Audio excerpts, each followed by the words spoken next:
Good morning, everyone. Good afternoon, good evening, wherever you are. This is Danny Dhaiphong, your host. And as you can see, we are here for another special live stream today. I am joined by Mr. Alastair Crooke. Mr. Crooke has a wealth of experience. He's a director of Conflicts Forum at the moment, but he has many decades, 35 years of experience working in the region. We will be talking about today West Asia, especially regarding the Palestine-Israel conflict.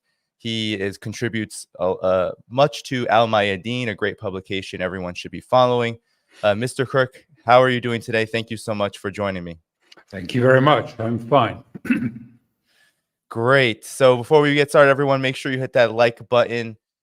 Help people get into this stream to hear what Alastair has to say, because this will be a very amazing, incredible conversation. But let us get started. So we are in the midst of a truce that's been extended for a short period around the situation in Gaza. There has been prisoner exchanges, and I wanted to know from your perspective first, why did this occur now, and how does this reflect upon especially Israel's stated goals? From the very beginning, after the October 7th raid, Israel was very clear, the entire cabinet, Netanyahu, very clear that the goal was to supposedly eradicate Hamas. And then, of course, we've seen what happened afterward, the massive toll on civilians, 20,000, I believe now, Palestinians killed, nearly 8,000 children, or about 8,000 plus children. So why now? Why did this occur? And how does it reflect on these goals and how it's going in particular for Israel? Okay. Well, I think the most important thing is that in nearly all the discussions about why this happened, why 7th of October actually took place, and therefore what it lies behind it, for both of sides in this conflict, we do have to put some context into it. And it's really important, this context, and is almost entirely missing from the Western media. And that is that at the end of last year, there was a radical change in Israel. I mean, really radical. We were watching it. My wife, who's worked with the Palestinians for years and speaks Arabic, and suddenly she said, "Hey, look at this. All the Mizrahi are going into the Prime Minister's office." Well, for your audience to say, Mizrahi are Jews who come either from the Arab states, the Middle East, West Asia, or from North Africa. And they tend to be regarded as a sort of underclass in Israel, have been regarded as an underclass against the European Ashkenazi, who are mostly secular and quite often leftist, and who live in Tel Aviv and Herzliya and so on. And the Mizrahi have always been the underdogs. And then suddenly, at the end of last year, we saw them take power. They won a majority in the parliament and were the formal government, a government that is a coalition one led by Netanyahu. But the main point was, for the first time, they said, we've tried, we win elections, but we never seem to get into office. And now they are in office, and they have a very radical program, because what they say, and the elements of it, there's the settler movement, and then the radical religious movement, and Orthodox together. And one of their first points is they say, we intend to re-establish Israel on the land of Israel. On the land of Israel, which is ill-defined, but Greater Israel extends right up into part of Lebanon and right down into part of Egypt and other way. In other words, establishing it on the West Bank, on Gaza, just to be absolutely plain, it would end the Palestinian people and end the Palestinian statehood project completely. So that was one of their main priorities and remains one of their main priorities. And the second priority, which is not formally that of the government, but which is that of several of the cabinet ministers like Ben Gavir and Smotrich and other ones in the cabinet, is essentially to build the third temple on Temple Mount, Haram al-Sharif. Now, the point about this is that this has been a movement that's been going on for a long time. I remember it when many years ago I was lent by the European Union to the American administration and Senator Mitchell to investigate the causes of the Second Intifada. And of course, the Second Intifada started with Ariel Sharon, the Prime Minister, going on the Temple Mount and into Al-Aqsa. And that started a rage, if you like, within the Palestinian community. Now, what has happened since? When I was there 20 years ago, when this was first happening, the sort of religious nationalism was precisely what Ariel Sharon was trying to foment. He was trying to bring about a birth of this sort of new religious nationalism. And the second thing was that at that time, the Temple Mount movement was tiny, fill in a few minibuses. It was nothing very significant. Now they have seats in the cabinet. Now the settlers have a stronghold over the government policy. And they have begun the process of planning for establishing the third temple on Haram al-Sharif, Temple Mount, and building it. And they have already imported the 3 red heifers and all the things in cultural Judaism which are required to start the process of laying the foundation for this. But just to be again really clear, what building the third temple means is the demolition of Al-Aqsa. Now, Al-Aqsa is really the foremost symbol today of Islam, Sunni Islam, Shia Islam, not Palestinians particularly, the whole Islamic world, particularly, if I'm allowed to say that, since in fact the Saudi Arabia has largely emptied the original seat of it, Medina and Mecca, of any real sense of religious feeling or being. And they've demolished the Prophet's home, they've demolished the first mosque in which he preached. All of that has been demolished by the Saudis, who, with their Wahhabism, doesn't really allow it. So Al-Aqsa is really the centerpiece.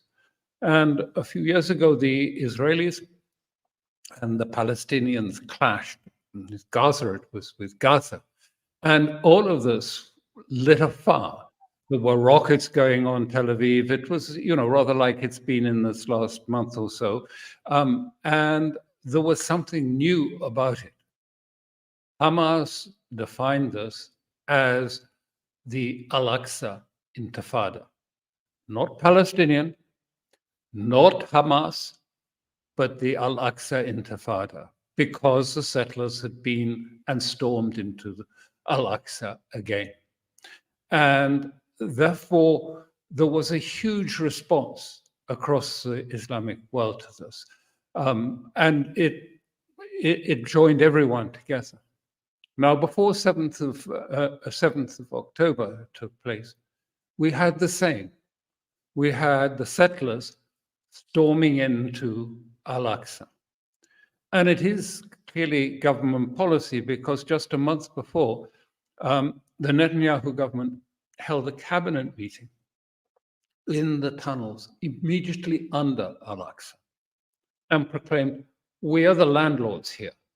This is our sovereignty. And then the day before, or on the Friday, I think it was, before the 7th of October, the settlers again entered it with support now from the police, from the security that surrounds the Temple Mount, are now on the side of the settlers and encouraging the settlers with this project. So now if you put all these things together, you can perhaps have some understanding of what's going on now. We have a very radical government under Netanyahu who want to establish Israel on the land of Israel, which means eradicating all the Palestinians' lands in Gaza and the West Bank and beyond, and also is intent on building the third temple.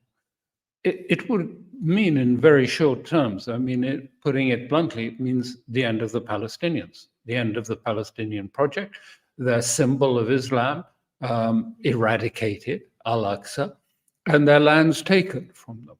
I mean, this would be complete defeat.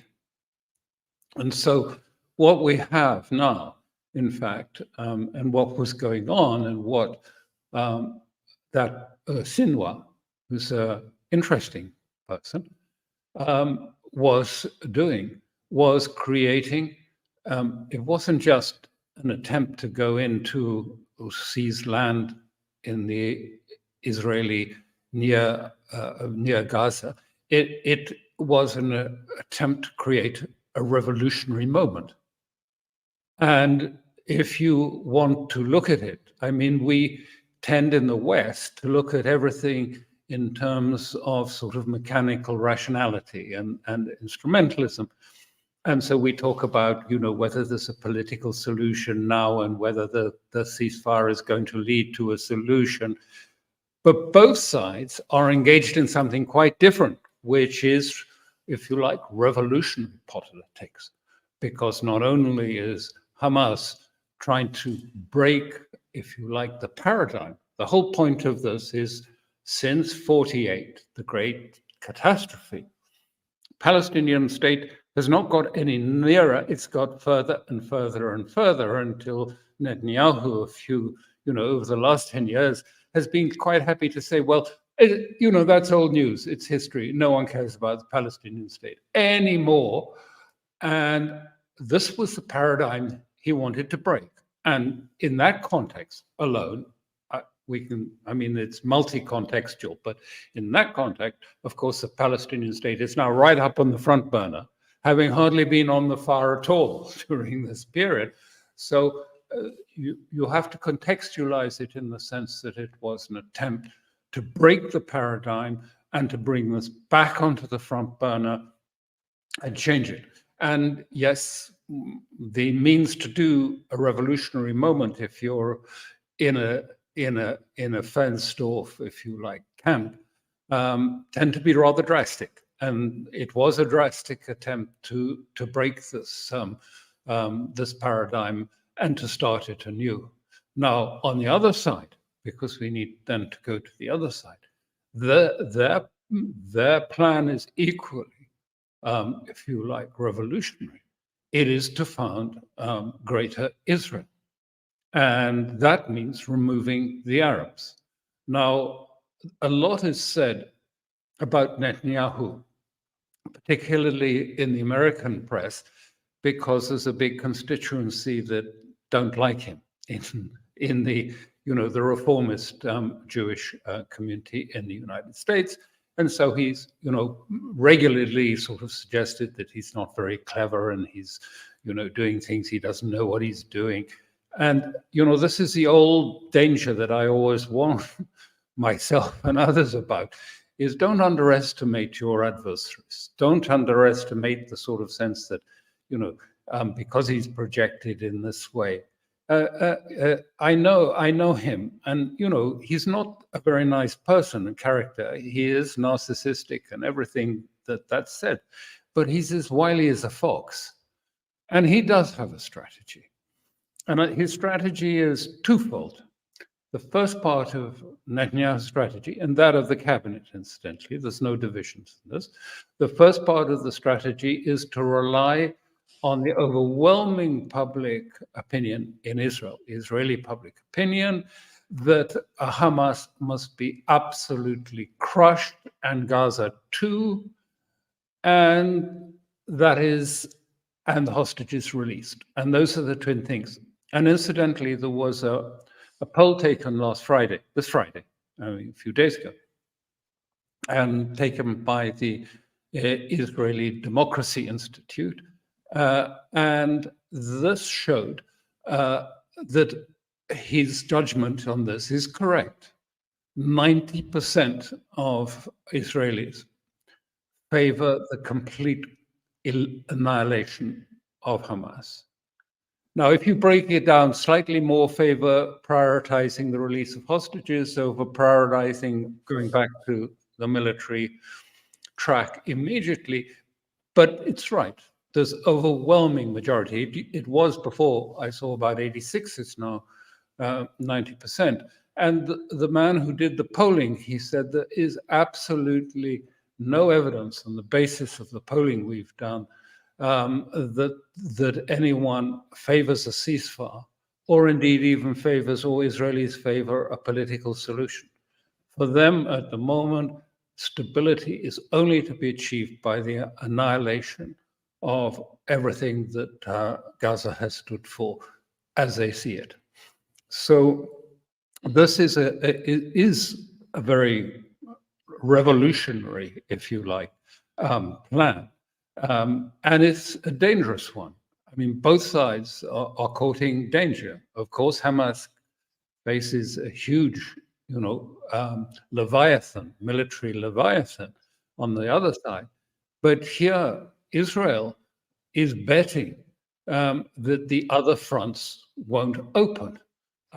I mean the other fronts, I mean the front of the northern of Israel with Hezbollah. I mean what's happening in Iraq, what's happening in Syria, and what's happening in Yemen. And as important, what's happening in, if you like, on the West Bank, which is now really a tinderbox and could explode at any point.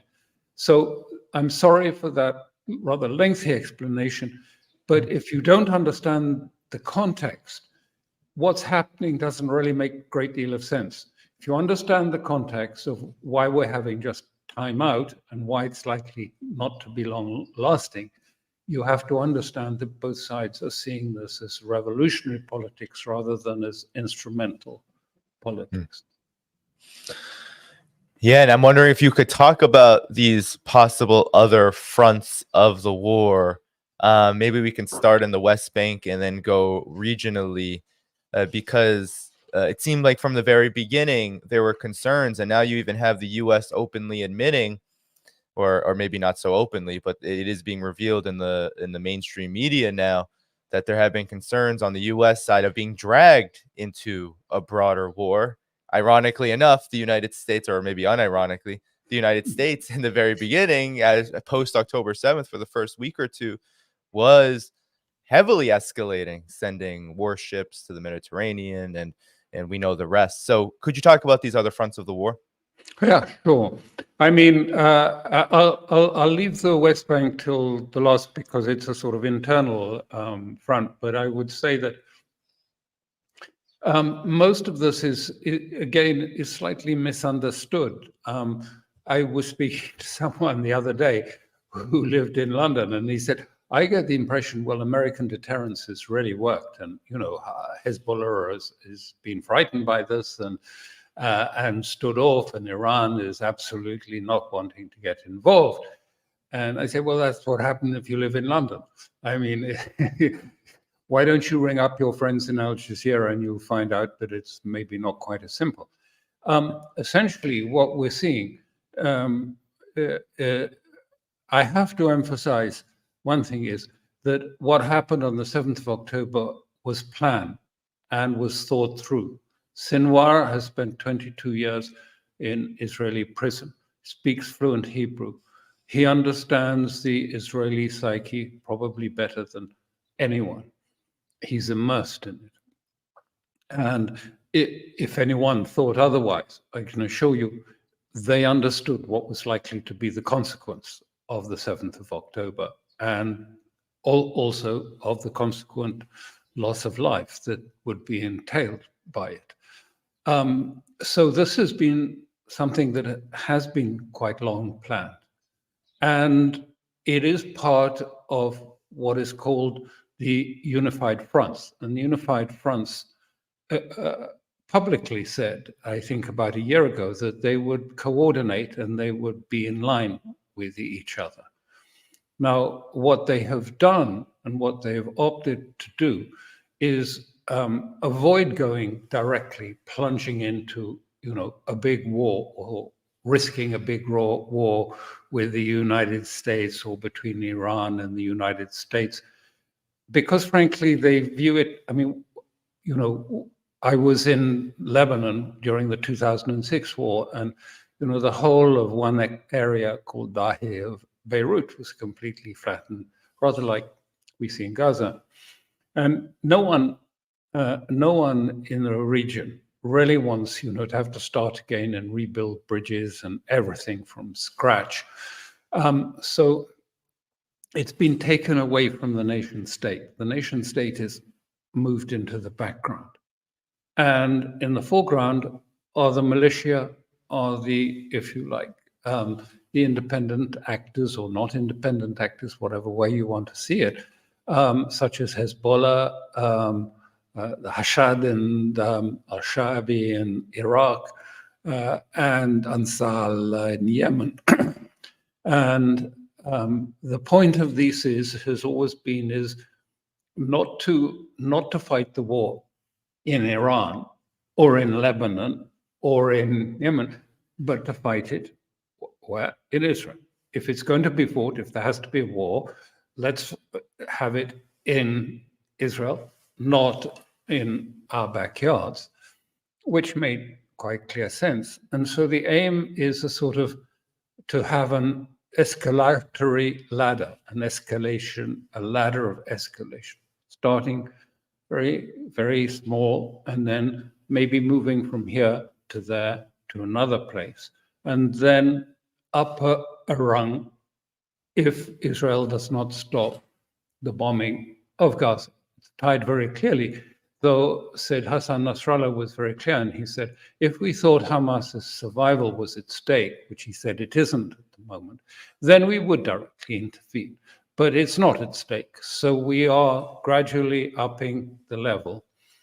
And it is upping in the northern territories as Israel has lost many outposts and armored vehicles, Merkava tanks in this period.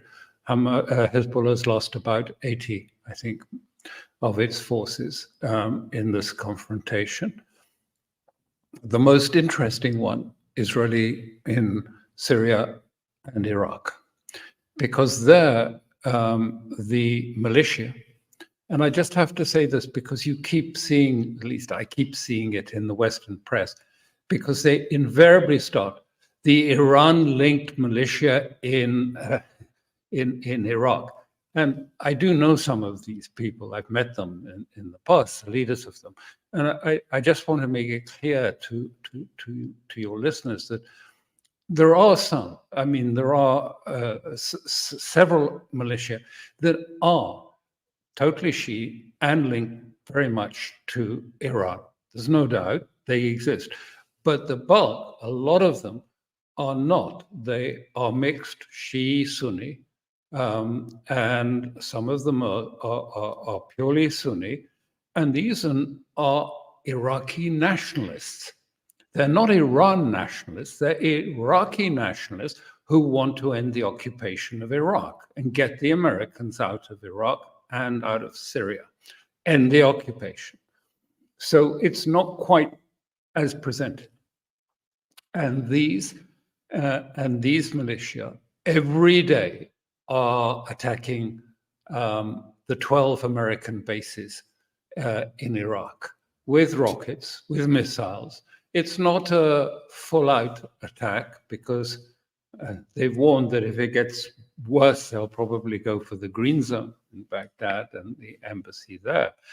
But every day it goes, and the Americans say, well, it's all right, we're keeping an eye on this because really we haven't had any deaths. We've had something like 61, 62, I don't know the exact number of casualties, but apparently no deaths. And The same is taking place in Syria.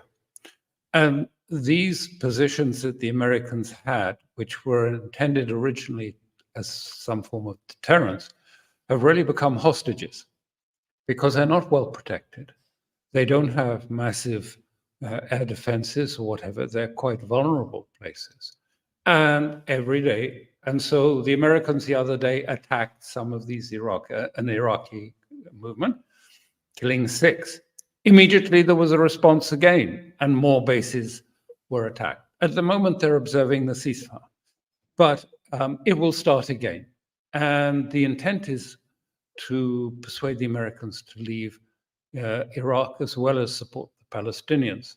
Now, why I say it's interesting in this sense is that really we're getting to the point where, a decision has to be made by the United States. I mean, either they've got to reinforce substantially, put people on the ground, but where are the logistics? Where are the airports? Where are the bases to do this? Or get out. But they're in this sort of netherland at the moment between these two. And someone said the other day, and said they were speaking to someone like Austin. I can't confirm it was him, definitely, but to him. And they said, but why, in any way, what are we doing in Iraq? And so, I mean, for goodness sake, what are we doing in Syria? Is it just the oil? And apparently said, no, Israel, that's all. So I don't know what's going to happen, but the pressure is going to increase. And I think America will take a decision. Been quite a few articles in the American press suggesting it's now time to get out of Iraq and Syria. We'll see. I don't know. On the Lebanese front, Hezbollah, I mean, is now probably the 3rd major military power in West Asia. And I mean that. I mean, in terms of experience of their forces, the discipline, and also the number of missiles and advanced weapons they control. I remember always the West has been disdainful of non-Western groups being technically competent. However, I remember in the 2006 war, and I wrote about it at the time, that it was actually Hezbollah that was intercepting and monitoring the Israeli military communications and even their embassy communications, not the other way around. So they are quite technically very competent. So we are waiting to see really what happens. Now, the White House fear is even more than you suggest. The White House fear, which is not without good basis, is what you said, that there may be an attempt to try by Israel to draw America into the war against Hezbollah. And who knows, even maybe this would be Netanyahu's dream, bring it into a war with Iran. I don't think that latter is on any prospect of that. I don't think America wants to go to war with Iran. They understand the costs of that. But the idea of taking a war with Hezbollah has become quite an issue in the Israeli cabinet. From the beginning, Golan wanted at the outset to strike a blow against Hezbollah. And since then, it has come back again a couple of weeks ago to the cabinet. I think it was a weekend before last or something like this. And the cabinet voted to strike Hezbollah hard, and Netanyahu refused at the time. And it's now got a new impetus, because what the military are saying is, look, I mean, we've now got something like 150, 200,000 who used to live in that northern part of Israel, close to the Lebanese border, who are now in hotels because we've evacuated the whole of the northern area, and we've put all the inhabitants in hotels. An Israeli journalist who went up there not so long ago He said, it was completely empty. I found one old woman who was bedridden in the big town, which has about 20,000 people normally, and one other person tending to his fish, and otherwise it was empty. Well, these people are saying, and the settlers are saying it, we're not going back until you've moved Hezbollah way back from the frontier and over the Litani River into Lebanon. And one of the leaders of such a settlement, I think it was Metula, which is in the north, said, you are exaggerating. He went on the Israeli press very publicly and he said, you, the IDF, you've exaggerated. I know you've done nothing to damage Hezbollah at all. All of this is just propaganda. And we know. I mean, they're on the fence. And if you think we're going to go back like that, you're mistaken. We are not going back until something has happened. So this is the other dynamic driving it. And the White House is very worried about this, that, if the Israelis do move and escalate, and it has been escalating during this period, can they keep out of it? The Yemenis, the other front that is open, have now started seizing ships or threatening shipping. It is having an effect. I know of at least 3 ships who've had to take the long way around Africa, adding to the costs greatly. And so that is continuing, and they fire rockets and missiles into Eilat, which has disturbed the people who live in Eilat greatly. Then I just finish in the West Bank. This is, so important, again, the reality on the ground compared with much of what is discussed in the White House and in Brussels, because they keep saying, well, maybe Netanyahu will go, maybe he can be removed, and then we can have, go back to normal. And first of all, there's no divisions in the cabinet. I remember it was actually Netanyahu in an interview in the 1970s with Max Hastings for his book. And he said to Max Hastings, in the next war, if we play it right, we can get rid of all the Arabs from this land. We can get rid of them all, and we can sort out Jerusalem as well. So it's not as if he's, if you like, an odd man out. It's not as if those cabinet members that the West says are extreme and radical. It's perfectly true. They are extreme. They are very radical. Some of them are sort of followers of Goldstein, who was involved in the attack on the mosque many years ago, and it led to the assassination of an Israeli prime minister. They are radical, but they are totally in tune with many of the original founding fathers of the Likud party, which is the majority party to which Netanyahu belongs. They're not completely out there, outliers from Israeli politics. Actually, they are closer to the roots of Israeli politics than many would like to admit. So we have a prime minister in line with his cabinet and a cabinet in line with the prime minister. And this is why we're coming to the junction where we may not see the ceasefire continue.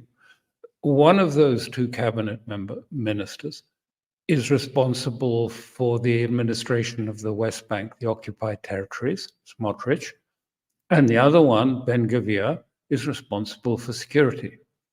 What's happened in this period has been that they have withdrawn the regular troops from West Bank to go to Gaza and replace them with reservists. But these reservists are predominantly settlers. They are predominantly settlers and side with it. At the same time, Ben Gvir has handed out automatic weapons to what he describes as self-defense units of the settlers. And they wear IDF, that's the Israeli army uniform, as well. So you don't know who you're dealing with. Is it a settler or is it an army officer? And they just assume they have complete rule and are cleansing Palestinians from their land and their villages. Really, if you go from Ramallah to Jericho, they've cleansed all of that of Palestinians, reminiscent of 48. And there are also direct fights taking place between the Israelis, I mean, on a military scale, aircraft involved and troops on the ground in many of the cities in the West Bank, in Jenin, in Nablus, in Khalil, and all of these places, both sides are being killed. I think there are about 210 Palestinians killed and nearly 3,000 wounded since the 7th of October in the West Bank. So a very, very tense situation there in the West Bank. I mean, a tinderbox. And the people who control it are those two in the cabinet, because they control the settlers and they control the defense portfolio and they control the West Bank administration portfolio. So if they wanted to stop this truce that is taking place, it would be very easy for them to, it's already on the cusp of escalation, be very easy for it to be either escalated in the West Bank or simply to create a provocation on the Temple Mount with Al-Aqsa. And then it would be, in any case, over. My experience, and I did several of these, organized and negotiated these truces, the idea you can have quiet in one part of the region and to have severe fighting going on in another, it just doesn't happen. Any outrage is just immediately goes viral and goes around the whole region, essentially. So that's where we are. And then the final part to this long puzzle I'm presenting you with, sorry for the extent of it, is this extraordinary change that's taking place in the Islamic world, the Arabic world. You've seen, I'm sure, the huge protests, the movements. It's actually getting so passionate and so angry. And I'm just raising this because, of course, if Israel moves back to the military option on Gaza shortly, expect a further ratcheting up of this pressure. Well, it's getting to the point which it threatens a number of Arab state leaders, King Jordan and al-Sisi. Even Saudi Arabia is getting quite anxious about the consequences of this. But it's also moving to something which is not really noticed or not really commented about. But if you've watched any of the sort of homecoming, even though it was supposed to be sort of tranquilized by Ben Gvir for the Palestinian youth, they were nearly all under 18 or less, by the way, coming home. You would have seen a combination of two things. One is a sort of strong, powerful nationalism, and the other is Islam. Everyone got down on their knees and kissed the earth of Palestine in a very religious way, not kissing just their relatives, but kissing the earth of Palestine. Now, these two elements have remained apart for decades because it was the policy of the West to use Islam against secular Arab nationalism. But now it seems to me that they're actually conflating into something that is different. And the energy that seems to be there portends a long struggle ahead. It's not going to simply go away, as I think some people expect or would like. I mean, unfortunately, this is going to be, I think, a long fight, one that ultimately threatens the survival of Israel. Yeah, and in the United States, all of these points that you've brought up just remind me in the United States, there's a tendency to forcefully forget history and forget this context. And in particular, of course, I've been saying this from the beginning. Netanyahu is not some rogue that just emerged out of the blue just a few years ago, but that he's been a big staple, and you've had the chance to actually work with him, so that context is critical. But I'm wondering now, given all the dangers that you have presented, all of the flashpoints, this kind of convergence of just innumerable issues for Israel. Like, is this a matter of Israel overreaching? It has these like very clear aims that, of course, are being more diverted into the mainstream media narrative of, okay, the Hamas needs, Biden every day is talking about Hamas needs to not, we need to fight Hamas. We need to help Israel with Hamas. But these stated aims are also are quite different. And given the dangers that they ultimately present in terms of this escalatory ladder, moving upwards, is this a matter of Israel overreaching? Is this a matter what is this a matter of the United States in decline, not able to control the situation? There's a lot of theories going on about like why now? Why is this total expulsion happening now? I mean, how do you see the reasoning here? Is there a reasoning, or is this opportunism? How have you been kind of calculating or concluding, making conclusions about the fact that these dangers are very near, are very present, yet Israel is going along and pursuing these aims anyway?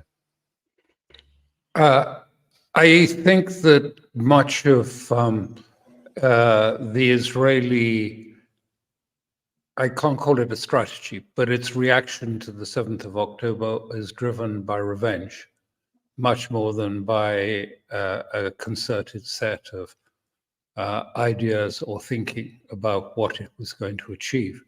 Indeed, even now, I think one of the things that's quite predictable but interesting is after this truce, there's no political change whatsoever. No one knows what the end game is and the White House doesn't know what is going to be. They're very infuriated by it. Netanyahu refuses to discuss with him. What will be, what is the aim in Gaza? None of that is clear. And also the talk of a political solution. I know that Bill Burns and others are sort of meeting in Qatar and talking about some grand solution.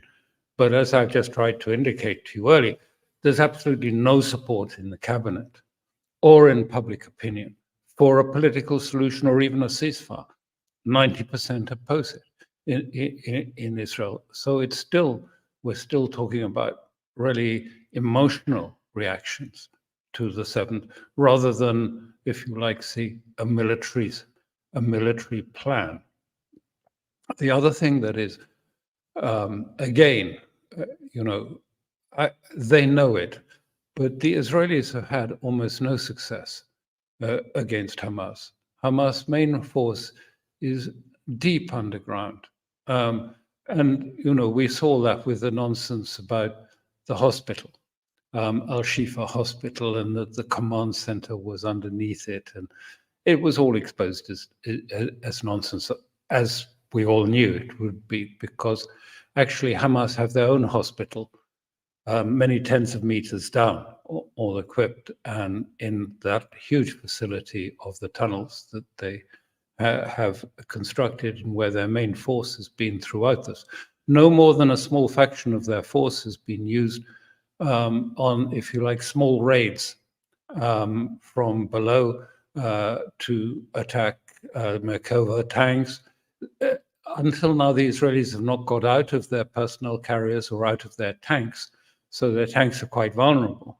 I mean, these people come out of the tunnels, slip out there and put an incendiary device and then a rocket grenade and break the tank. And the Israelis have tried to make it out as a great success. But in fact, what they've done is they've stayed in those areas where they think there are no tunnels and where there probably aren't tunnels, which is the coastal area, because it's too wet and the subsoil is not sufficiently solid for building deep tunnels. And also the wadi. Your viewers won't know the geography, but basically Gaza is like this. There's the Erez crossing, which is where the main outbreak took place, and then the sort of agricultural land where the tanks can move pretty freely, Israeli tanks.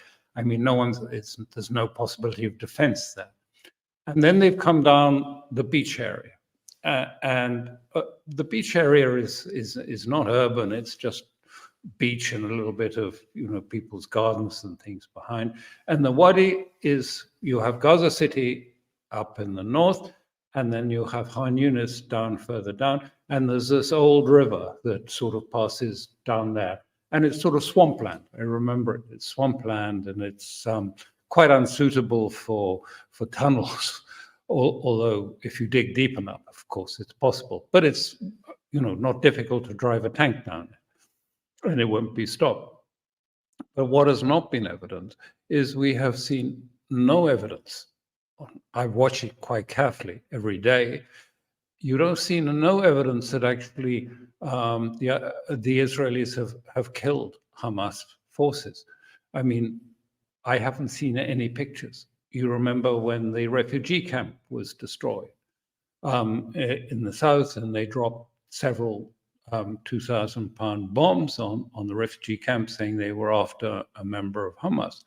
And all those images of rubble and things which are taken contemporaneously with the event, I have yet to see anyone pulled out in uniform, anything resembling a uniform. I have not actually even seen a weapon pulled out from any of these events, these rubble events. So I haven't seen any real signs that there's been a great, if you like, that the Israelis have been winning. And the tunnels, you have to understand, they have what is called, they have the main tunnels, but they have sort of one-time use and throw, a throwaway use, small tunnels just to exit and then go out and do a raid, come back down the tunnel, and then you collapse the tunnel and it's finished, never used again.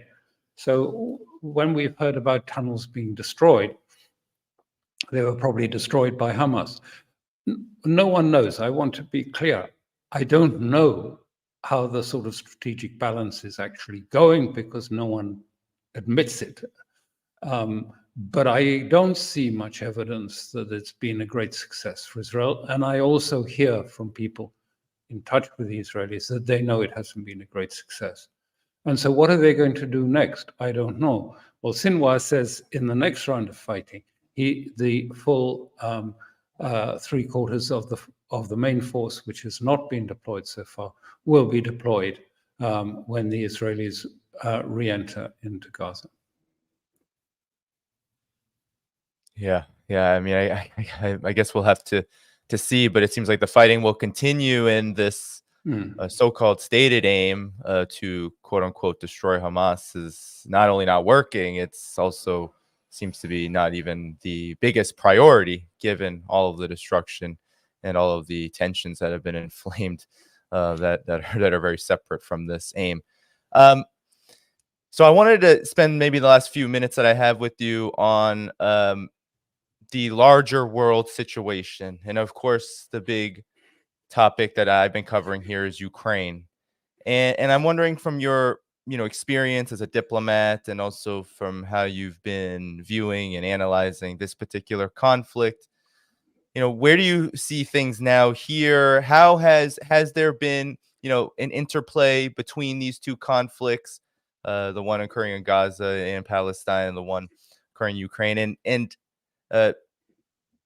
what it seems like, given that we're hearing more news about a peace being scuttled, even Zelensky's, even top officials in Zelensky's party are saying that peace was scuttled by the West in April 2022. seems like peace is very far off, yet the conflict now has become an afterthought to the West. What has been your view on this and how things have developed? Well, I think you're right in your last comment. I would say that it is quite clear, I think, to everyone who follows it, that the war is over, effectively. The kinetic war is over. There is another war, which is the bigger war, which is the war between, if you like, Russia and the heartland of Asia versus NATO. And this was set out in December 21 in certain documents that were presented to the West. But basically, it said that the only way to resolve of this is that the North Atlantic group has to define its security interests against the security interests of Russia, China, and the heartland of Asia, where their economic, which is their economic, if you like, background, depth. And that eventually this has got to be the only solution. So I think we're nowhere near that at the moment. There will be the Russians will not negotiate a frozen conflict. It absolutely is not in their interest to have a frozen. I mean, first of all, it isn't a frozen conflict. It is not a sense of the referee saying, well, you both have won. It's a sense of, the whole system is actually breaking down. The system of Kiev is not only being under huge attrition, running out of men, running out of weapons, running out of money, but the system itself is imploding. I've seen this happen once before. It just becomes in entropy. It can't do anything. It's incapable of moving. And Russia cannot negotiate with it. I won't go into it because I spelt it out in some of the things that I've written. But because the South is sort of fighting on a false perspective that it represents Europe somehow. That, if you like, to the west of the Dnieper is Europe, and to the east of it is Russia and Slav world. And it's not true.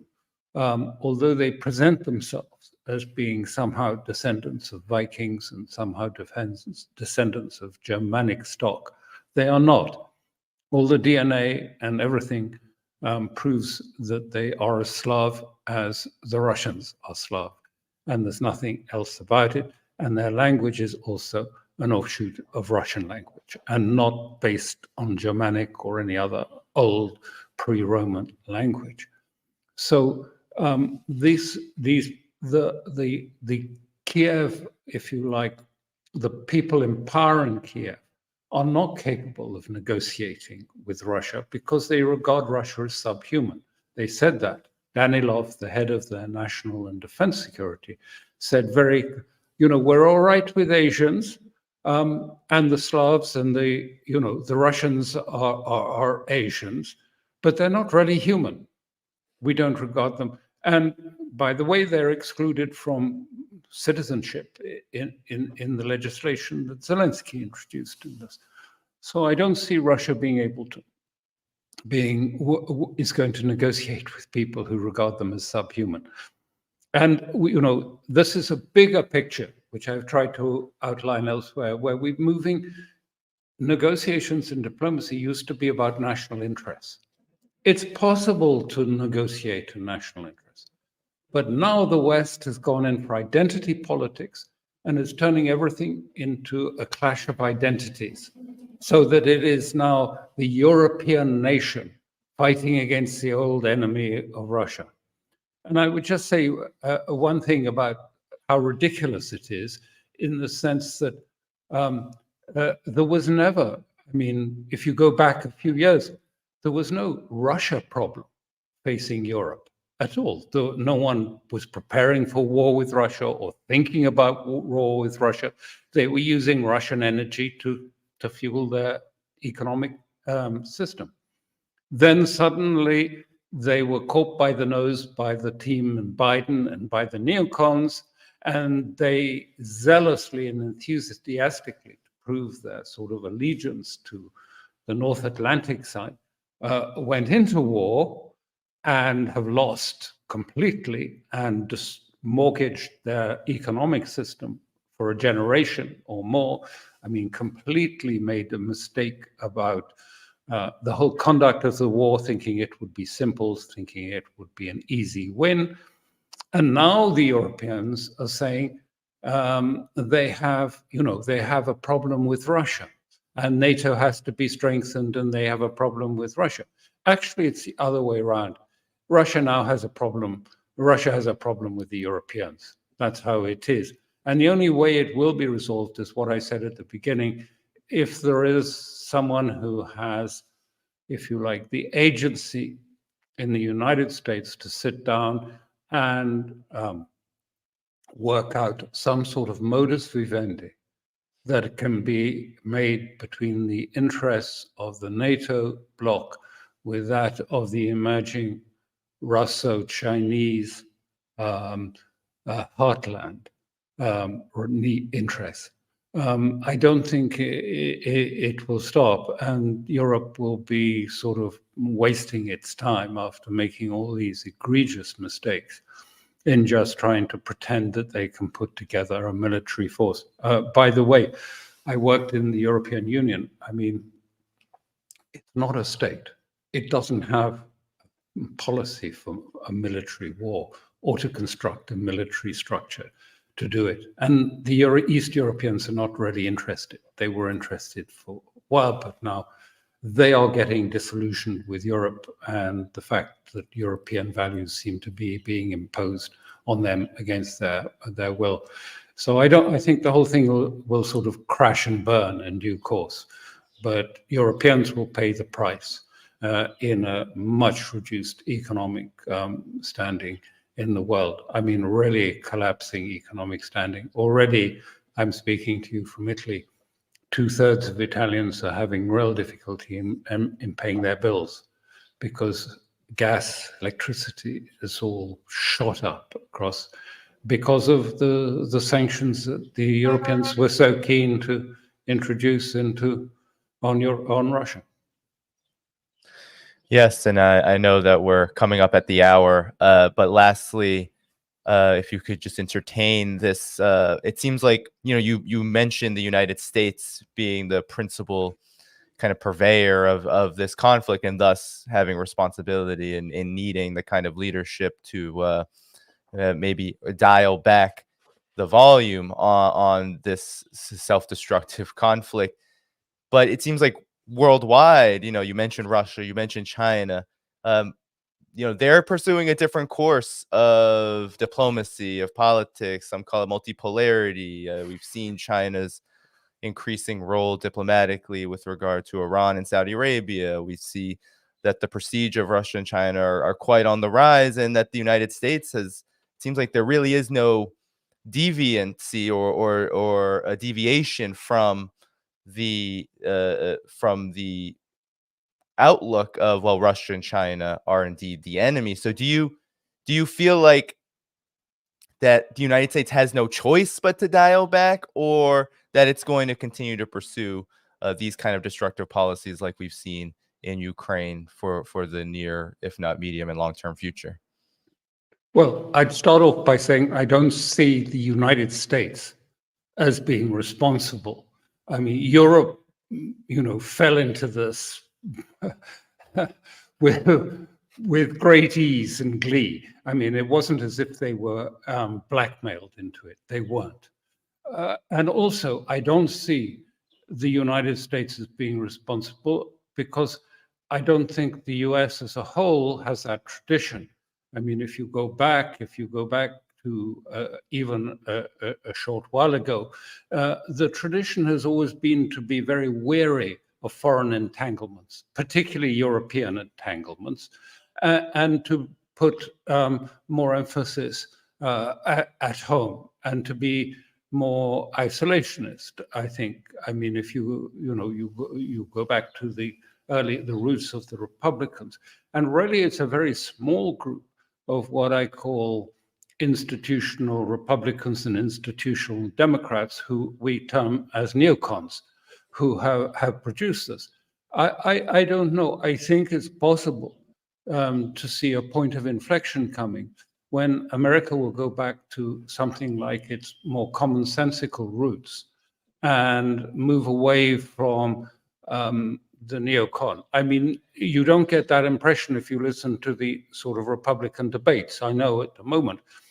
But nonetheless, I think there is a possibility of a shift to see, if you like, towards seeing this as not actually always in the American interest. It may be in the interests of, the military-industrial complex. But is that really in the interests of the United States? So I don't see it as the United States per se. I think this is, we've only had these neocons as a small minority. They've managed to take control of both parties in an extraordinary way during this period, and then managing to fuse it with this new sort of cultural revolution, which is wokeism. And to use the two. I mean, certainly in Brussels, you have the neocons, our own new neocons, if you like, and you have, if you like, the sort of wokeism of a major cultural, social engineering project to turn society pretty well upside down and to bring about a redress for ancient, if you like, failings of society. All right. Well, Mr. Alastair Crooke, it was great having you today. I know I had you for an hour. I really appreciate all your time today. Thanks so much, and hopefully we can be in touch in the future. Thank you. I'm sure we will. Thank you. Thank you. Thank you so much. Okay. So that was a great conversation with Mr. Alastair Crooke. And I want to now pivot to a story or two. Before I do, though, hit the like button, hit the subscribe button, hit that notifications bell. Make sure that you hit the like button, hit the subscribe button, hit that notifications bell. That's the best way to support this channel for free. Of course, this channel does need your support to remain independent. Independent media is under attack. Every time we talk about Gaza, about Palestine, about Israel, videos get demonetized. Hell, channels even get taken down. So the best way to support this work, of course, is on Patreon at patreon.com/DannyDhaiphong. You can also follow me and support this work in other ways. One-time options in the video description, like buy me a coffee, PayPal. You can be a yearly subscriber or a monthly subscriber on Substack. You can find all those links in the video description. Also, you want to follow me on Rumble. Just follow my name, Danny Dhaiphong, on Rumble. So do that. And you can also follow me on Rockfin. Same thing, my name, Danny Dhaiphong. And welcome to the Rumble and Rockfin communities. Thank you so much for supporting independent media. Everyone who is viewing today. With that said, everyone, yes, keep hitting that like button. I'm going to stick around for another half hour, 45 minutes or so in order to cover a story about Ukraine. And then I'll get to some announcements, shout outs, and then I will head out of here. All right. So let's get started. Let's keep things going if possible. We have about 1,200 likes, 2,600 viewers. Well, let's try to get that up a bit, but I appreciate everyone that's been hitting that like button.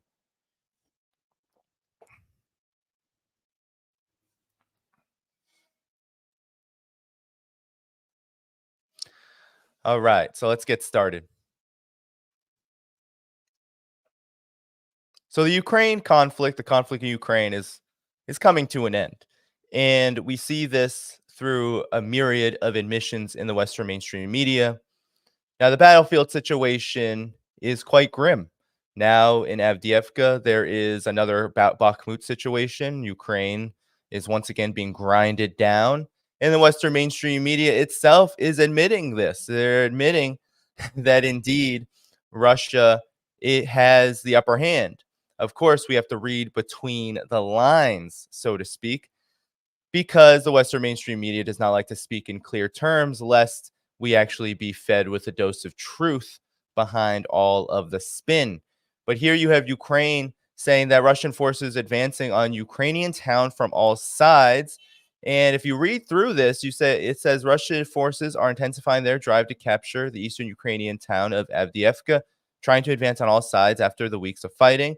The town's top official was quoted as saying, Russian troops have been pressing land and air-based attacks on Avdiivka since mid-October as the focal point of their slow-moving push through Ukraine's eastern Donbass region in the 21-month-old war. So when they say slow-moving, they're trying to smear Russia and saying it's not effective.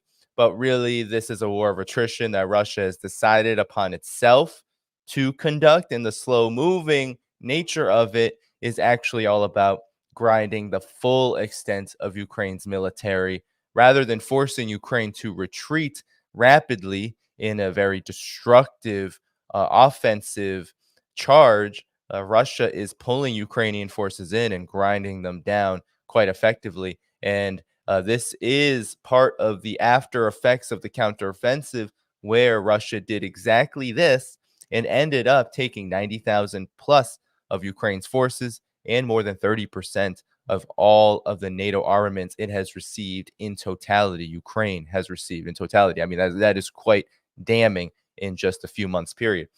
So the latest push, it says the head of Avdiivka's military administration, Ukraine, Vitaly Barabash, followed reports last week that Ukrainian troops had made some headway in halting and pushing back the Russian advance. Things in Avdiivka have become even tougher. The intensity of clashes have been increasing for some time. The Russians have opened up 2 more sectors from which they begun making assaults in the direction of Donetsk, in the so-called industrial zone. The enemy is attempting to storm the city from all directions. And here you see the rhetoric, attempting. They're pushed back. This is all to give the illusion that somehow Russia surrounding the city and having the capacity to essentially take it from all sides is somehow an advantageous position. So that's one report. And then there's another report almost, and you can tell that the Western mainstream media is in a bit of a panic when they're publishing multiple reports after multiple reports. Here's the Independent. Russian forces encircle Ukraine's Avdiivka, and they're ready to storm the city after a months-long offensive. Russian operation to capture Avdiivka stalled by Ukrainian pushback as intense fighting reduces the former coal hub to rubble. So again, this is the Western mainstream media's attempt to make it seem like there is hope that Ukraine is pushing back rather than being encircled in this key town and rather than being grinded down. So Russian troops have encircled the eastern Ukrainian town of Avdiivka from all directions following a months-long offensive that's yet to see a significant breakthrough. Putin's forces have suffered some of their heaviest losses in the war so far, as they say, on Avdiivka and the Donetsk region, but have been facing a strong pushback from Ukrainian forces. Things in the Avdiivka sector have become tougher. So as you see, it's the same quote. They've become tougher over time. They are attempting to storm the city from all directions. So they're talking about the fierce fighting. They're talking about how everyone has basically been displaced from this city. And you notice the language, believed to be. Russia is believed to have suffered its heaviest losses, but it says that the losses have been 931 troops per day daily. That actually does not comport with mainstream numbers taken by prominent U.S.-backed institutions that suggest the losses have actually been quite a bit lower. So this is how they're trying to communicate the panic, right? They're trying to communicate the panic as a sign of strength. But there is no strength left for Ukraine. They are getting mired in another Bakhmut-like situation in the wake of a counteroffensive that went disastrously. Massive numbers of Ukrainian casualties, massive numbers of losses in the armaments that are not being replaced, and there hasn't been significant aid coming in ever since the counteroffensive. It was really, as John Kirby has already mentioned, the end of the rope. And Avdiivka is really the end of the rope, and it could be the end of the rope politically, as I'm going to show you.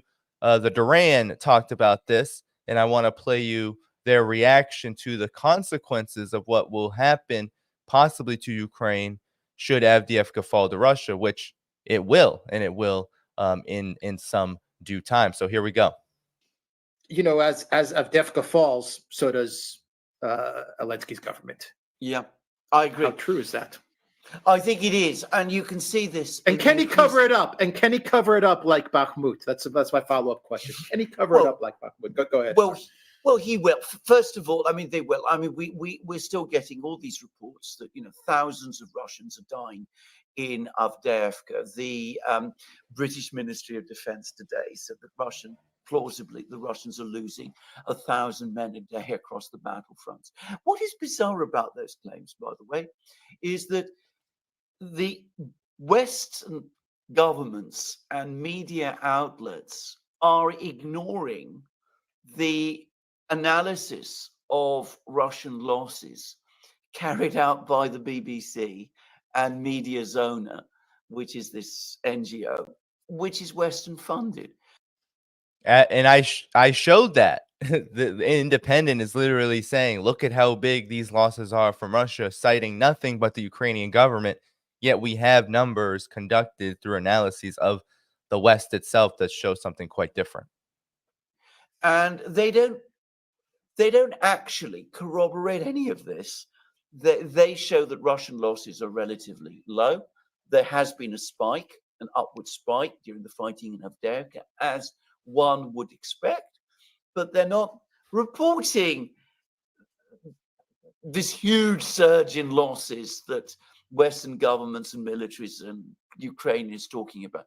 But they will go on talking about that. They will start to say all kinds of things. Firstly, we'll probably have about 2 weeks when the Ukrainians deny that Avdiivka has fallen. I mean, that's what happened with Solidar. It was what happened with Bakhmut. Then they will probably never announce that Avdiivka has fallen, but you'll find out eventually, if you follow the Western news, that it has indeed fallen. Then they will start to deny that Avdiivka is particularly important. You know, that we've been told that it's this enormously important strategic point, the linchpin in the defense system. Then we're going to be told that, you know, it's actually irrelevant, that the Russians have suffered enormous losses capturing this irrelevant place. And then we'll be told that the Ukrainian forces that came out were largely intact and that they have created stronger fortified lines further west. We're going to hear all of this. But I think the reality is that Avdiivka has been so built up, both in the West and even more so in Ukraine, and Ukraine morale now is so low that I don't think this time any of that is going to carry traction. I mean, they pulled it off in Mariupol. They pulled it off to a certain extent in Bakhmut and Solidar. I think this time what they're going to face is a really big credibility gap. And going back to your point about the fall of Avdiivka leading to a governmental crisis in Kiev and quite plausibly the fall of Zelensky. Well, as you've been talking about yourself, you can see all the signs of political tension in Kiev now. You have had Zelensky sacking the deputy ministers of the Interior Ministry, which is the organization that is supposed to provide internal security. You can see lots of talk about a coup, claims that the Russians are trying to organize, a kind of counter Maidan in Kiev. This morning, a report from Ukrainian officials that Putin has given orders to the sleeper cells in Kiev to become activated, to launch all of these protests. You have this constant sniping between Zelensky and Zelensky now, which is right there now in the open. You've got the sacking of generals, army generals, and criticisms of army generals. So you can sense the fear and the political tensions building up and growing all the time. So quite plausibly, there will be a political crisis. Quite plausibly, Zelensky's government might fall. I mean, it's not impossible. We are not far from that point. If it survives, it will survive in a fractured form. And only after what I would have thought was a major clear out of other people in the army, in the military, in the interior ministry. And then only because Zelensky still has enough backers in the West to see him through. But, even that is now under question. So the reason why I wanted to play that is because of the interplay between the political crisis in Ukraine and the battlefield situation. Oftentimes they're looked at as very separate, but it's quite clear that the further and further down Ukraine goes toward the path of defeat, the more and more difficult it becomes for the puppet regime in Kiev to remain functional. And now I don't think Avdiivka, I don't think any of these attritional battles that Russia wins will necessarily be the straw that breaks the camel's back, so to speak. But it is quite clear that there are a confluence of factors that indeed could be the tripwire that essentially ends the character of Kiev's regime as we know it. It could be the U.S. forcing elections and forcing basically Zelensky to be elected out. That is a very big possibility, especially as the battlefield situation grinds to a halt. The U.S. and NATO try to promote a stalemate situation. And what better way to solidify a so-called stalemate where an attritional war has no real hopes of ending than to create a new political situation in Kiev? So to give the impression, especially to American and Western audiences, that this conflict actually has a future, and it actually has a future that has seen some gains made by the United States and by NATO. But that is a very risky move because of the way that they propped up Zelensky, because of the way Zelensky is supposed to represent this so-called arsenal of democracy in Ukraine. So by ridding of Zelensky in any kind of form really does risk the project of Ukraine itself and its purpose in antagonizing Russia. But we see the political lines kind of being drawn. We see that as Ukraine's situation deteriorates on the battlefield, there are more and more fissures being exposed. Here you have the David Rakamia. He is one of the chief. He was a chief negotiator at the peace talks in Istanbul in the spring of 2022. He's also the head of the Servants of the People Party, aka Zelensky's party, and he has said that this conflict could have ended in spring 2022, which is in line with what we have been saying since spring of 2022, when the UK, basically giving US and NATO's wishes, when the UK under Boris Johnson traveled to Ukraine and to Kiev and said, scuttle this peace deal. Everyone has signed it, sure, but you don't have to. So there you have him admitting to this, right? That's one thing. And then you also have Russia then revealing what these peace terms would have been. They've done this before. I believe they did it in the eve of the Africa Summit, the Russia-Africa Summit, where they showed the papers of what they had signed and how all parties had signed it. But here it says Kiev could have stopped the conflict in April 22 by recognizing the Donbass republics and Crimea as Russian territory, said the head of Moscow's chief negotiating team, Vladimir Medinsky.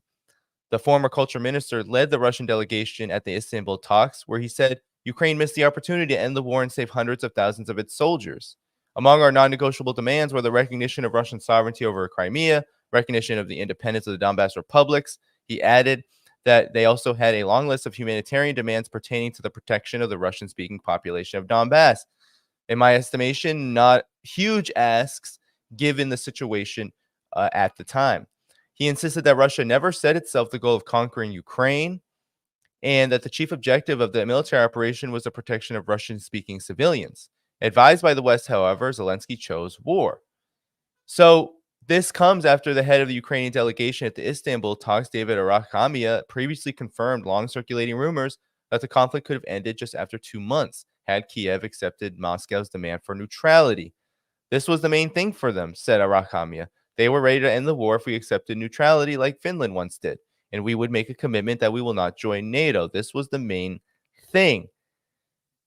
Arakhamia confirmed previous media reports that Boris Johnson, the Ukraine prime minister at the time, told the Ukrainian government to keep fighting.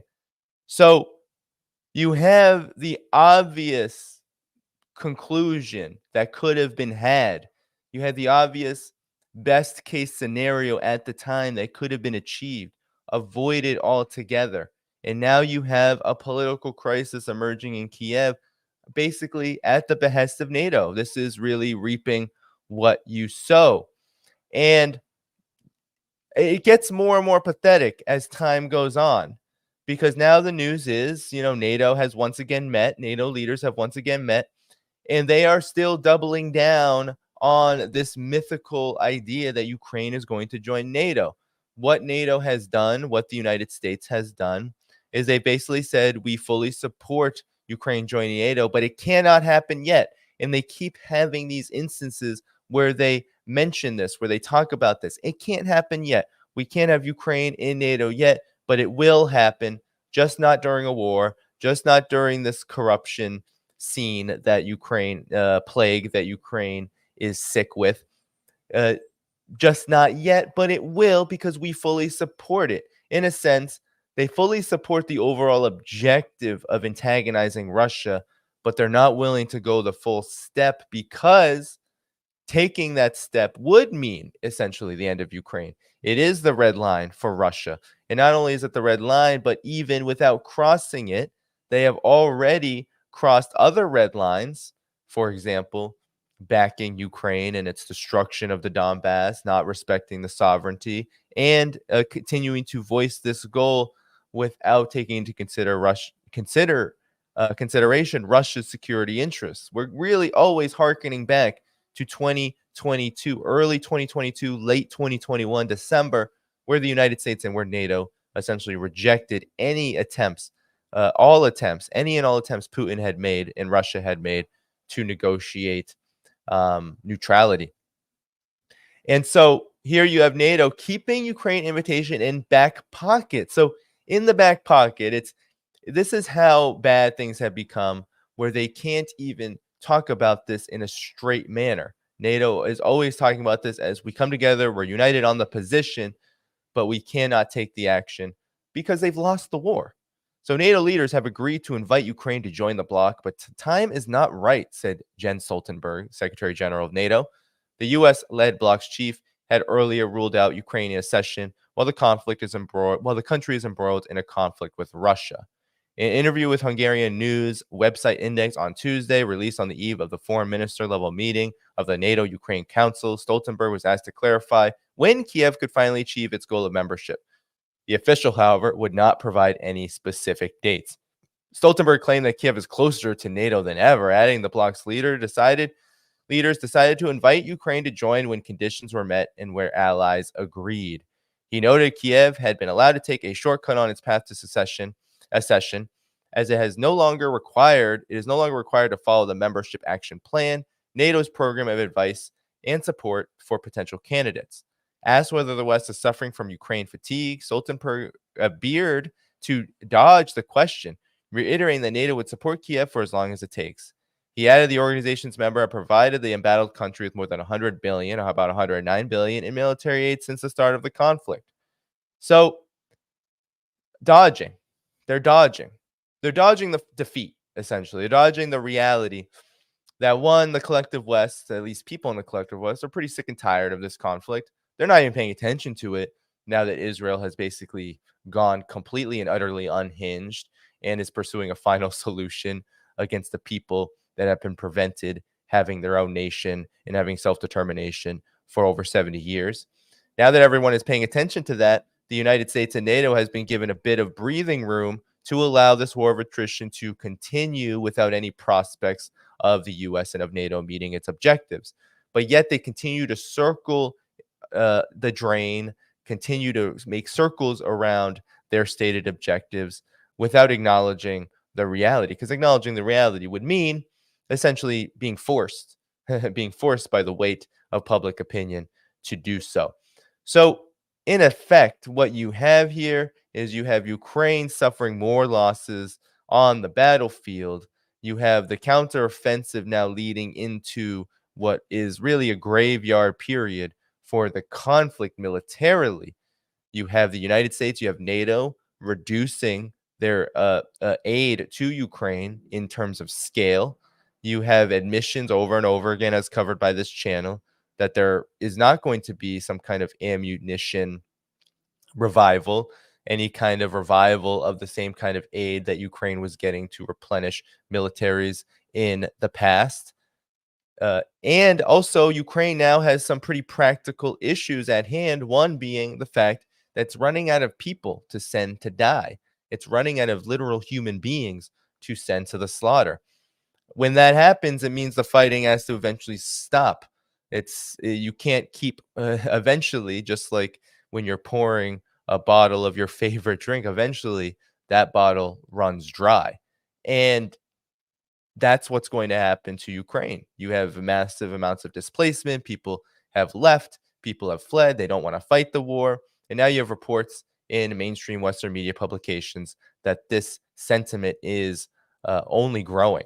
The sentiment of not wanting to fight. And that's going to lead to heavy conscription issues that are already taking place. So over and over and over again on all of these fronts. And then you have all these fronts, there is a deterioration in the situation for Ukraine. But this situation is most markedly seen, this crisis is most markedly seen on the political side of it. The political side of this conflict is reflecting the realities on the ground militarily, and it's reflecting what always was a broader reality that people in the West, brainwashed by the Western mainstream media, could not really see.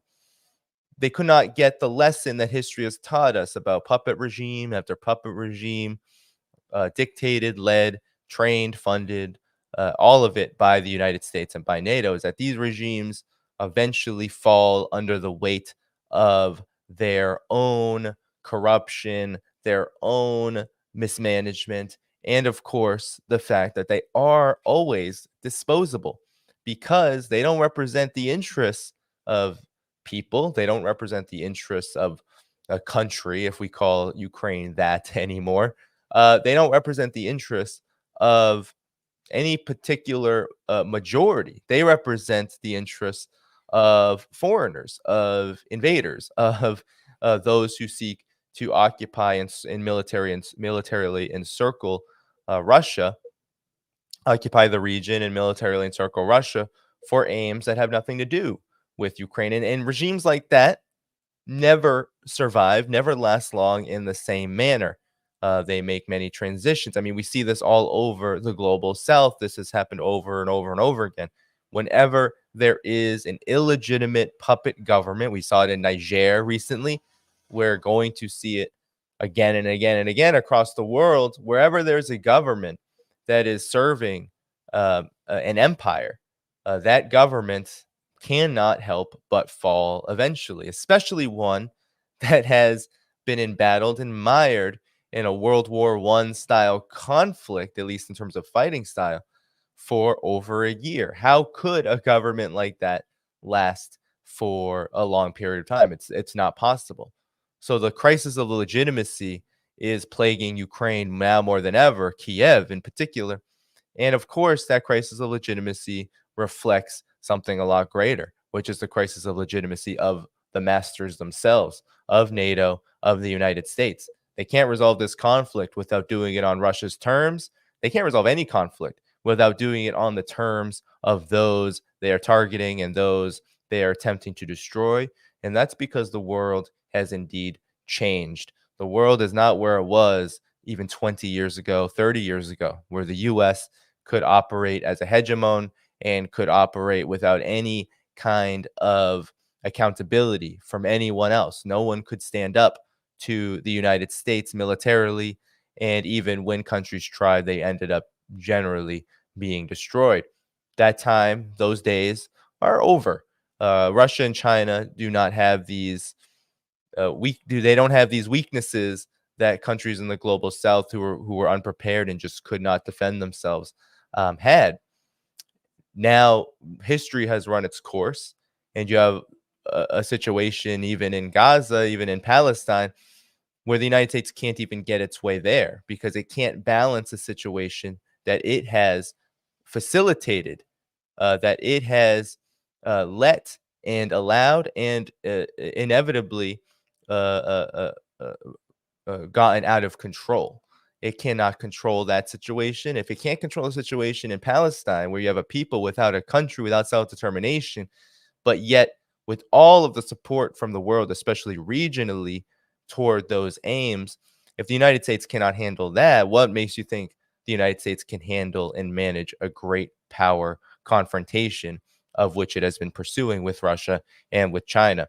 No, the failures are going to continue to mount, and all that is going to happen is more destructive policies, so long as it is allowed, of course, by the people and by the and by those who do not have the power to determine policy.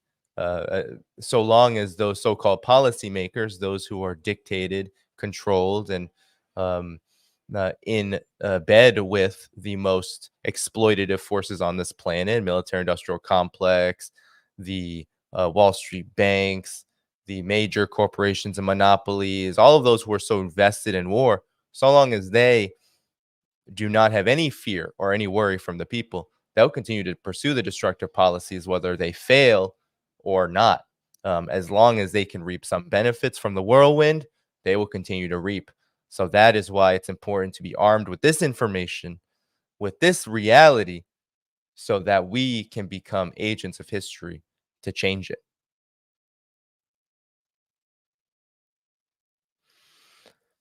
So with that said, everyone, that is it. That is all that I have today. That was my story that I wanted to make sure I brought to bear. I am in the midst of rescheduling with Scott Ritter. We were going to go Friday, but it looks like there's a scheduling conflict now. So Scott Ritter, I'm trying to also get Richard Medhurst back on the program to talk Palestine, talk Gaza, talk regional issues. So that's what I kind of got in the works. Hopefully in the coming weeks, I'll be back with an individual stream, maybe Friday as well. And yeah, we're going to keep plugging along. I'm actually going to be taking a trip after Friday, so you might not see me from Saturday all the way until mid next week to late next week. But I'll definitely keep you all in I'll keep you all in the loop. Those are the immediate plans, and then hopefully I can work on some others as well. But other than that, let me give shout outs first. Shout out to all the Patreon members. Shout out to all the Substack members. Shout out to all the YouTube members. I keep forgetting YouTube membership, but you all have been growing and so generous. Please do choose one of the three if you want to financially support this program. You can find the links in the description. You can become a YouTube member. I think you become a YouTube member either in this chat box, or you can go right next to my name under the video and you can find the button join. So those are all the best ways you can support this work monetarily. There are one-time options in the video description for PayPal and Buy Me a Coffee as well. But thank you to all of those who contribute in some manner monetarily. It is very generous, and it all goes back to supporting this program, allowing it to grow, and allowing me to spend the time that I do on making programs like this happen. Now, I want to also shout out, of course, before I get to the super chats, all those people who just dropped a like, who viewed. I want to shout out to Rockfin, Rumble, community, all those who are supporting me there. You can support me there. Just search my name on those platforms. And with all that said, let me just get through the super chats here. We have Far with a $10 blank super chat. Thank you so much. Sparky, regular, with the slogan. I appreciate it. Thank you so much. C. Hud said, this is for the coffee or tea fund. Thanks so much. Thanks for your insight. Appreciate it. Here's Sparky again. U.S. government wants to go to war with Iran. It's just a practical standpoint. They can't. You are indeed correct. You are indeed correct. We have Gene Sweeney, who gave a $5 super sticker. Thanks so much for that. Sparky again with the slogans. Appreciate it. And we have Sparky again. Don't even leave a patch called Ukraine unless they remain NATO in a carpetbagger playground. Money laundry plus becomes a yes. I feel like you have these on demand, Sparky. I appreciate your slogans. We should be bringing these, honestly, to anti-war protests. Don't believe the last 20 years of anti-Putin propaganda. His supposed evil deeds were carried out by the Five Eyes. He's actually a good and righteous man.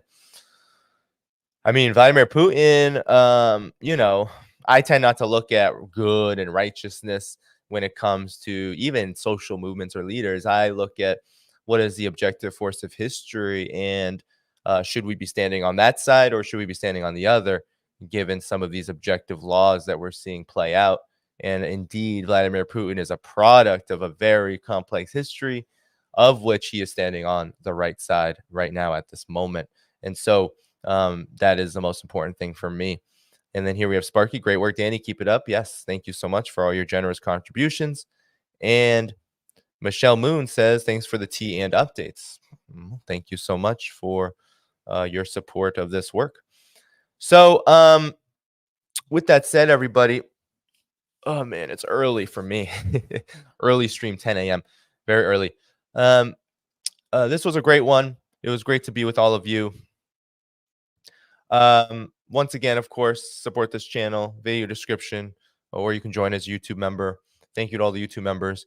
I think I forgot to thank all the moderators. Jeez, should not ever forget to do that. So thank you to David. Thank you to Desert Mantis. Let's see who else is in the queue right now. It looks like we have David, Desert Mantis. I haven't seen anyone else yet.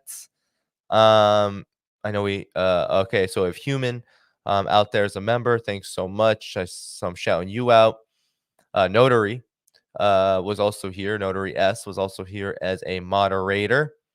So I think we had those three today. I might want to expand. So if there's anyone who's a regular, you can raise your hand. Where is out there? Hello, Where? Notary, yes, thank you so much. I see you in the chat.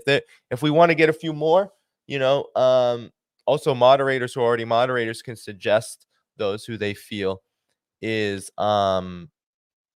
are good candidates, people who regularly come here, and of course who are regularly respectful. I will certainly make you a moderator if that's something you're interested in. And if I make you a moderator and you don't even want to participate in moderating, that's okay too. But I know there are some folks here who do come quite regularly. And so, yeah, if you want to take the task, get rid of trolls and bots and those things, we're good. We're good. So, man, I can't believe how early it is still. That conversation with Alastair was great. So for now, Friday is a likely individual stream, likely. So save the date. It'll be at nighttime. It's not a guarantee, but save it anyway. And I see someone raising their hand. Connie is raising their hand. So Connie, if you want to be one, I can definitely make that happen. All right. Because I think that's it's important to increase the amount of people who do this. And now I just have to remember how to do this. I'm always blanking on this fact. Here we go. Customize. I can customize. I can make you a moderator. Certainly.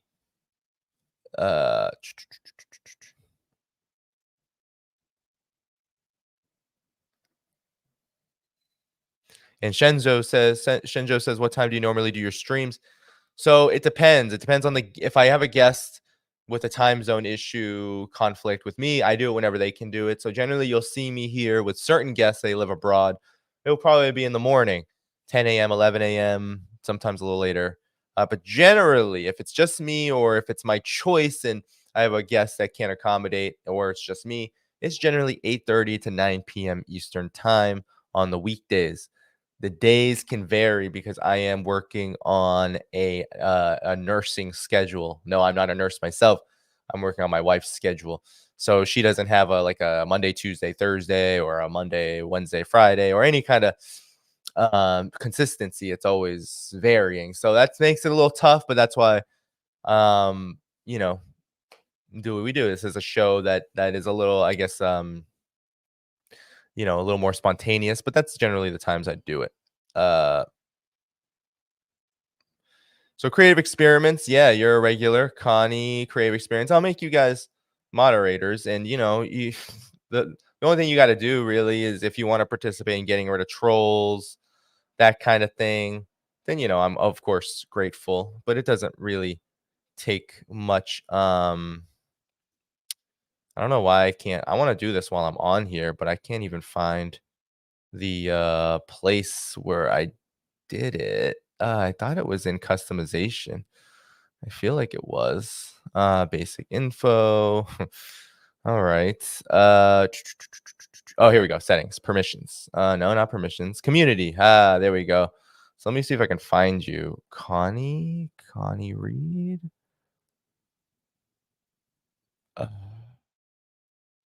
Connie Reed. There's many Connie Reeds. So Connie, if you're there, can I get your handle?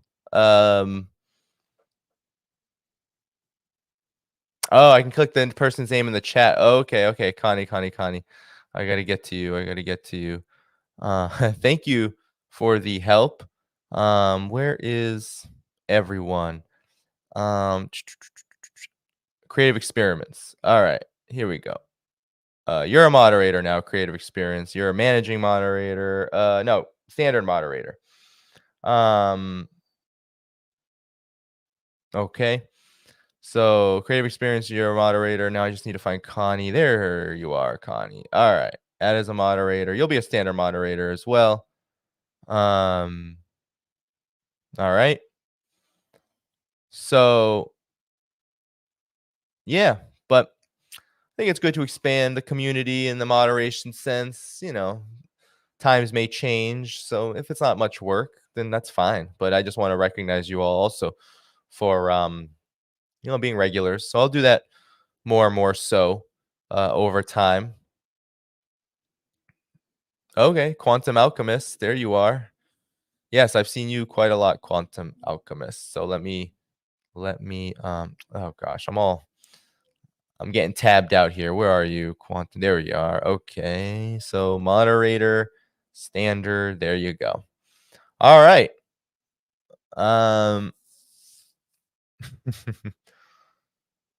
So let's do that for now. Okay, let's keep it at the 3. We'll do more. So Big Basil, thanks so much for the help also with the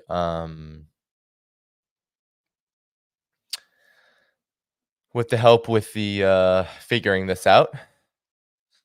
But yeah, all right, we still got 2,000 people on, but I should head out. I should prepare actually for the week before I have to go back to my other job. This was a great chat. This was a great stream. I will keep you all posted, of course, by way of YouTube community, by way of Patreon, and all of the various places that I wait, did I just add them? What the hell? Okay. So I hope you've been added. It hasn't come up yet. Let me know. Let me know if you've all been added as moderators. And if it doesn't work for some reason, if it didn't happen, I can oh, there you are. Yep, you all are. I see the little wrenches, creative experiments. Yes. So we have good, really great moderator team, really great viewers here. I appreciate all the whole community, everyone coming out. I think we have a lot of diversity of political ideology. I mean, even my guests that I have on, we have some diversity of political opinions, right? I would even agree, for example, Alastair Crooke, that there's some kind of cultural revolution going on in Europe or in the West, or that wokeism is the biggest problem. But, nonetheless, we all have major contributions.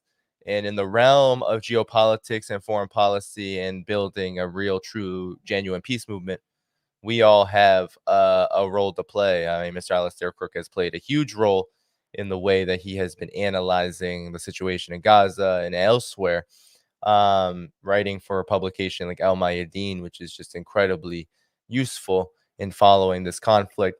And of course, the wealth of experience he has internally. But we could say that about everybody, including myself. So that's what's the beauty of this program, is that we bring everyone together to stay focused on what principally matters. And that's the aim here. That is the aim here. It's to build a true united front, not based on tailing any kind of liberal identitarianism or so-called culture warrior politics on any side of the political spectrum, left, right, liberal, conservative. I shouldn't even say left, but liberal, conservative. This is about building a true united front for peace, for true one that is generated by people seeking to be part of the world, be part of history in a manner that is rooted in true justice, and that's rooted in the tenets that already exist out there, tenets of self-determination, tenets of true peace, peace with justice. So with all of that said, everybody, we are out of here today, okay? So thanks everyone for tuning in. I will be back likely Friday if I can get myself together. And there will be plenty of clips before I return. I'm definitely going to return at least by midweek next week, but I will be off from streams from Friday onward. So with all that said, take good care. Oh, one announcement also. If you're someone out there who is mad that I post older clips, part of this is my vacation to Vietnam actually really did derail me from being able to clip up older streams. But nonetheless, this channel is actually not just simply a news reporting channel. I don't know if you've noticed the conversations that are generally had are not just, we do hit on current events. We say, okay, well, this just happened and let's talk about it. But we also, I think, focus most here, and at least, and this is my focus, is on the broader analysis. And so for those who are maybe unhappy that they see older videos get clipped on this channel, one, it's a standard practice that a lot of channels do in order to keep the channel updated, to keep the algorithm, the channel in the algorithm. But two, it is also, the purpose of this channel is not necessarily to be a news reporting channel, but one that takes these questions that come out of news reports and attempts to analyze the biggest and most significant parts of them. So yeah, and I was on vacation in Vietnam. I guess you call it vacation. It was really a working trip in Vietnam for so many weeks. So you might see some older videos. You might have seen some older videos get posted. Unfortunately, that's just how it goes. I'm still building up new content as I have returned. So and also, I'm not even stating the another good purpose of that is that not a lot of people, I mean, a lot of people attend these streams in my relative opinion, and I appreciate all of your viewership. But also, when it comes to people seeing streams, they don't always see the streams, and they also don't always see them in the algorithm, and they don't always have the time, and I don't always have the time to timestamp them appropriately. So what I do is I clip them up later, and so people can view the content in a shorter, more digestible form at some point when I can get to it. So as a one-man operation, as a one-person operation, I really do appreciate your patience. I appreciate your support of this channel, your support of this work. But I thought I would just say that it's a kind of a public service announcement for how things kind of work on my YouTube channel. So with that said, everybody, take good care. Thank you so much. Hit that like button before you leave. Hit that subscribe button before you leave. Hit that notifications bell before you leave. Check out the video description. Check out YouTube membership. Check out Patreon. Check out Substack. Check out the one-time payment options before you go. And I will see you all again very soon. Take care. Bye-bye.